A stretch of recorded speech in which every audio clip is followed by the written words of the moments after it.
Donc maintenant, avec cette présentation, on va se plonger dans un passé lointain, même très très lointain, puisque je vais vous parler de dynamique forestière sur les 20 000 dernières années. Mais on va voir comment ce passé très lointain, il peut éclairer aussi le présent. On voit ici une carte de la répartition des biomes, et notamment des écosystèmes forestiers, sur le globe. Et donc on voit par cette répartition que la composition des écosystèmes est fortement liée au climat. Par conséquent, on imagine que le réchauffement climatique de grande ampleur qui nous est annoncé va avoir des conséquences énormes sur les écosystèmes forestiers. Et on voit sur cette carte qui reflète la sensibilité des écosystèmes terrestres au réchauffement climatique que les régions tempérées ne seront pas épargnées par ces modifications du réchauffement. Alors ces modifications, en fait, elles prévoient toutes, en général, une migration vers le nord des essences forestières. Là, on a une représentation d'un scénario prédictif assez dramatique, puisqu'il envisage donc, suite à un réchauffement de 2,4 degrés, une disparition presque complète des essences qui composent actuellement nos forêts. C'est-à-dire que l'érable, le hêtre, le pin sylvestre, vous voyez en vert, eh bien, voilà, c'est peau de chagrin en 2100, et puis également les espèces montagnardes. En fait, notre territoire serait alors couvert de forêts méditerranéennes et de pins maritimes accompagnés de bruyères. La plupart de ces modèles prédictifs, en fait, reposent sur le fait uniquement d'une relation, d'un lien étroit entre la végétation et le climat. Et la composition des forêts serait le seul fait du climat. On va voir, si l'on donc se retourne et que l'on observe les dynamiques forestières sur le long terme, c'est-à-dire sur les 20 000 dernières années. Donc là, vous avez justement les variations climatiques au cours de ces 20 000 dernières années. On voit ici que ces variations climatiques, elles ont été de très grande ampleur, puisqu'on sort de l'ère glaciaire ici avec des réchauffements brutaux. Et donc on a une très grande instabilité climatique ici durant cette période qu'on nomme le tardiglaciaire. Et puis ensuite, le climat se stabilise relativement, puisqu'on a quand même jusqu'à un optimum climatique, l'optimum de notre interglaciaire, pour ensuite plonger vers une lente dégradation du climat. Donc ce qui m'intéresse, moi, c'est pas tant le climat, mais c'est la réaction de la végétation à ces changements climatiques. Et on voit que ces changements climatiques, en fait, ils correspondent à une dynamique forestière progressive qui passe des forêts de steppe, donc qui prévalaient au cours de la période glaciaire, et ensuite, le premier réchauffement climatique qui nous sort de cette ère glaciaire correspond à un envahissement, une colonisation d'arbustes dits héliophiles, d'arbustes pionniers, composés de genévriers, de saules et de bouleaux. Ensuite, le climat, on voit ici qu'il refroidit légèrement, mais cela correspond en fait à l'installation de forêts de pins et de bouleaux. J'ai oublié de vous préciser que ces dynamiques forestières, en fait, elles correspondent à des dynamiques forestières qui ont été reconstituées pour tout le nord-ouest de l'Europe. Ensuite, ce qu'on appelle une dernière récurrence glaciaire, au Trias récent, correspond à un retour des formations steppiques et à un recul des végétations arborées. À nouveau, un très fort réchauffement au début de l'Holocène, et donc ce fort réchauffement climatique, celui du préboréal, correspond à nouveau à l'installation de pins et également de bouleaux, mais on reconstitue une densification des forêts très importante.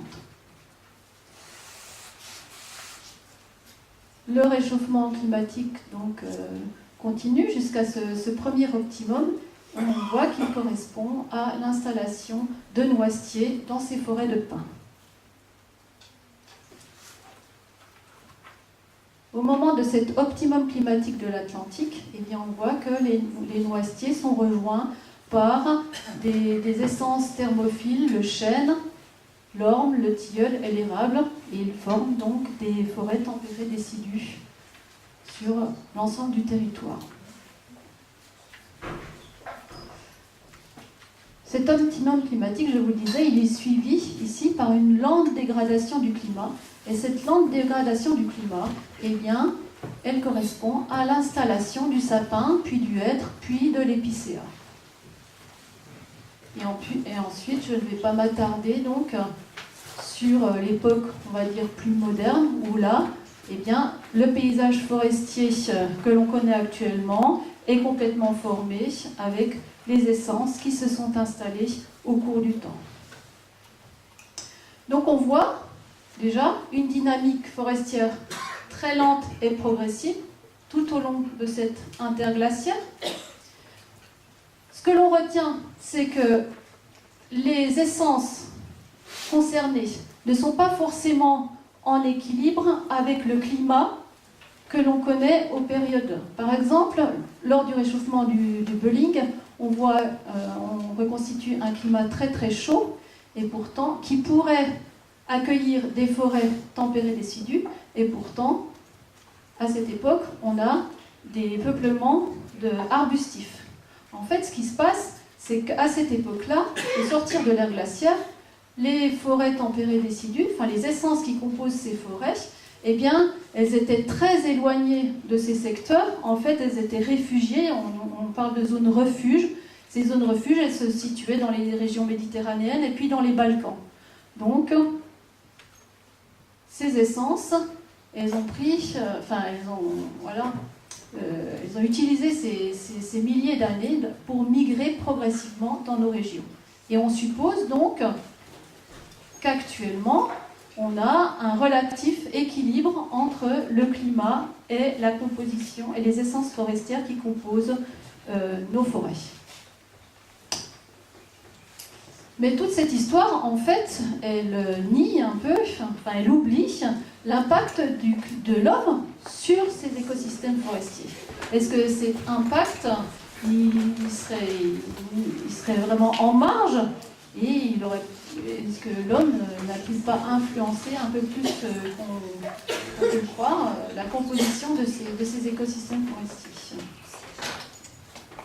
Cet impact, il vous en a parlé, débute véritablement à une période qu'on appelle le néolithique. Le néolithique, donc, l'époque des premiers agriculteurs, donc l'homme domestique les plantes et les animaux. Et pour reconstituer donc, l'impact de l'homme sur ces paysages, on est allé faire un forage dans des sédiments lacustres, dans les sédiments lacustres du lac de Paladru. Et ce lac, en fait, il est connu pour abriter des sites archéologiques de l'époque néolithique et puis de l'époque médiévale. Que nous racontent les pollens? Eh bien, les pollens, ils décrivent la dynamique forestière que je viens de vous décrire, c'est-à-dire l'installation suite à l'optimum climatique. Donc, le sapin s'installe, puis le hêtre. En conséquence, a priori, d'une dégradation lente du climat. Ce qu'on peut noter toutefois ici, c'est que le sapin s'installe durant l'optimum climatique. Ensuite, ce que l'on observe, c'est que le sapin est rapidement relayé par des peuplements de hêtres, dont l'expansion, elle va suivre la dégradation climatique. Et puis ensuite, on observe une quasi-disparition du hêtre au Moyen-Âge. On voit ici que le sapin, lui, avait disparu durant l'âge du fer. D'autres indicateurs ont été relevés dans ces sédiments, et notamment les charbons qui nous indiquent la présence de feu, Et puis aussi le titane qui est un marqueur de l'érosion des sols aux abords du lac. Alors peut-être que pour vous, la lecture de ces marqueurs n'est pas d'un abord facile, mais moi maintenant je vais vous raconter l'histoire de l'environnement autour du lac de Paladru depuis le néolithique. En fait, ce qui se passe quand les populations néolithiques arrivent autour du lac, eh bien, elles rencontrent des forêts de sapins. Les forêts de sapins occupaient tout le pourtour du lac à l'optimum climatique. Et puis ces populations, eh bien, elles vont commencer à mettre à mal ces populations de sapins. On voit ici que le sapin régresse.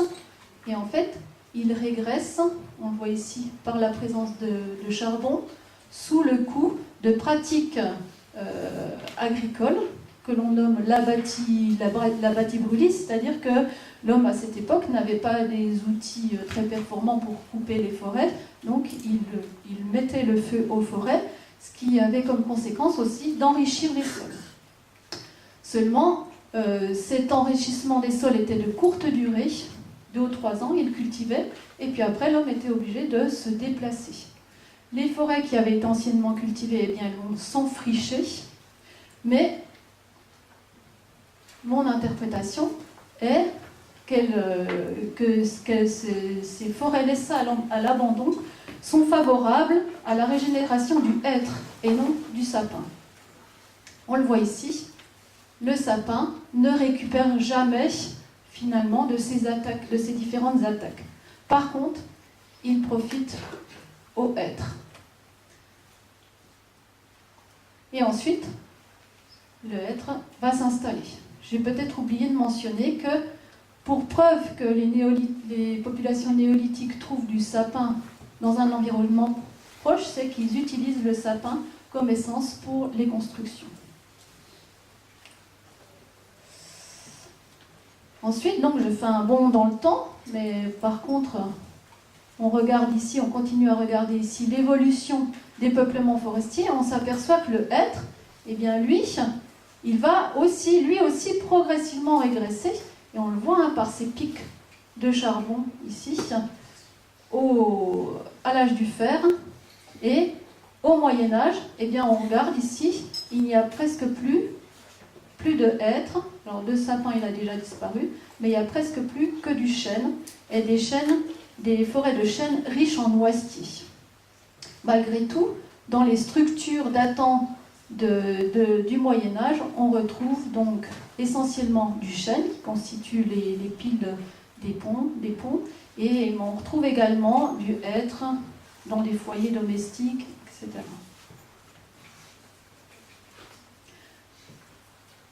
De cette étude, on a pu démontrer qu'en fait, l'homme, dès le néolithique, épuise progressivement les ressources forestières aux abords des sites.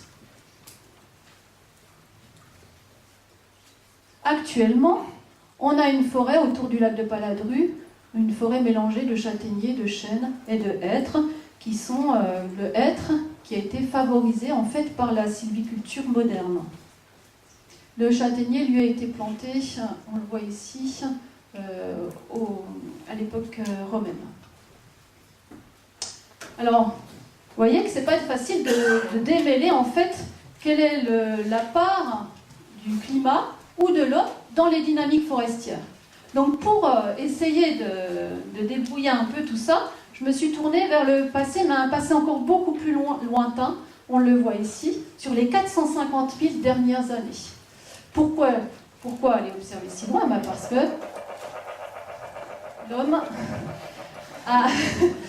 l'homme, durant ces périodes, donc, on suppose qu'il n'avait aucune influence sur son environnement forestier.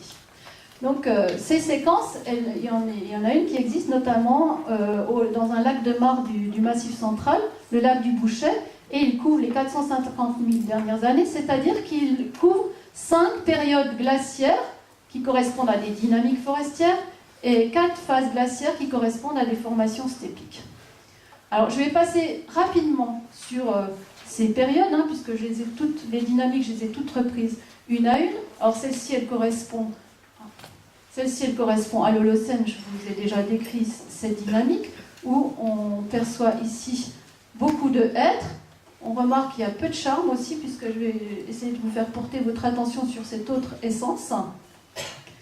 Donc, durant l'interglaciaire précédent, qu'est-ce que l'on voit? Eh bien, on constate déjà que le hêtre est quasi absent de cette dynamique. Par contre, on observe que c'est le charme qui domine lors de l'optimum climatique, et non le chêne. Un autre interglaciaire, il y a 245 000 ans, et bien là, importance du charme et du noisetier, vous voyez, le hêtre est quasi absent. Donc, il y a 340 000 ans, là, on va retrouver du hêtre dans la dynamique, en présence du sapin. Donc le hêtre et le sapin dominent jusqu'au retour de l'ère glaciaire. Et on note là encore l'importance du charme dans cette dynamique forestière. Il y a 430 000 ans, on estime que cet interglaciaire, eh bien, c'est le plus proche de nous climatiquement parlant. Ça, c'est un problème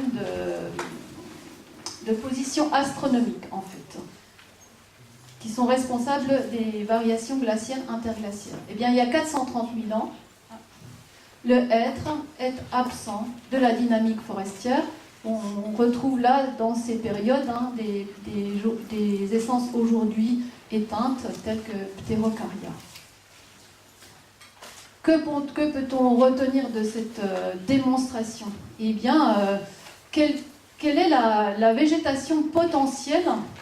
Quelle est la végétation potentielle qui occupe le territoire actuellement? C'est-à-dire, quelles sont les essences qui devraient composer nos forêts actuellement si l'homme n'était jamais intervenu sur son environnement? On peut se poser la question. On voit ici, on pense que le hêtre est d'origine climatique, mais on voit qu'il a probablement été fortement favorisé par les coupes successives qui sont le fait des populations néolithiques, c'est-à-dire très très anciennes. Autre chose, autre remarque, on dit souvent le charme il est favorisé par le traitement en taillis sous futaie. Eh bien on voit que dans ces dynamiques très anciennes, le charme domine systématiquement lors des optimums climatiques. Donc, n'aurait-il pas été limité justement par cette anthropisation? Et répondre à cette question, c'est important parce que justement, le fait que ces forêts soient transformées, ça les fragilise. En général, on essaye de revenir à des milieux le plus naturels possible pour qu'ils aient une résilience la plus importante possible. Simplement, je terminais par cette petite carte qui montre en fait que l'influence prépondérante de la gestion forestière au cours du temps sur l'évolution à court terme des modifications de la composition forestière. Ici, donc on a travaillé sur ces auteurs ont travaillé sur des végétations méditerranéennes. On pensait que le pin était grandement favorisé par le réchauffement climatique observé. Or, cette étude, elle montre en fait que ce sont les fagacées, c'est-à-dire les chênes et les hêtres, qui ont pris le dessus, pour l'instant, sur les forêts de pin. Je vous remercie de votre attention.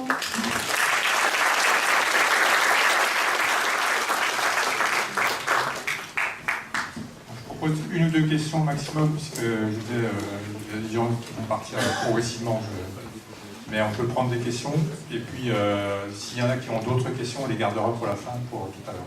Bernard. Oui, dans un de vos premiers schémas, j'ai cru voir qu'il y avait donc beaucoup de sapins lors de l'optimum climatique, oui. Et du point de vue température, on était presque à 1 degré au-dessus des températures oui. actuelles. Oui.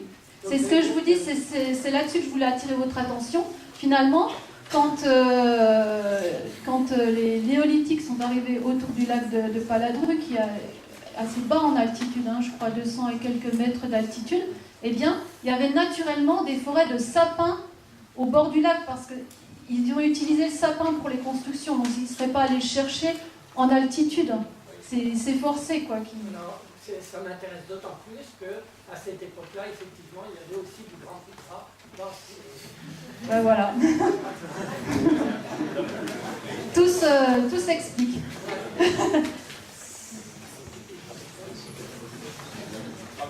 Pas d'autres questions cachées ou vous les gardez pour tout à l'heure? Merci.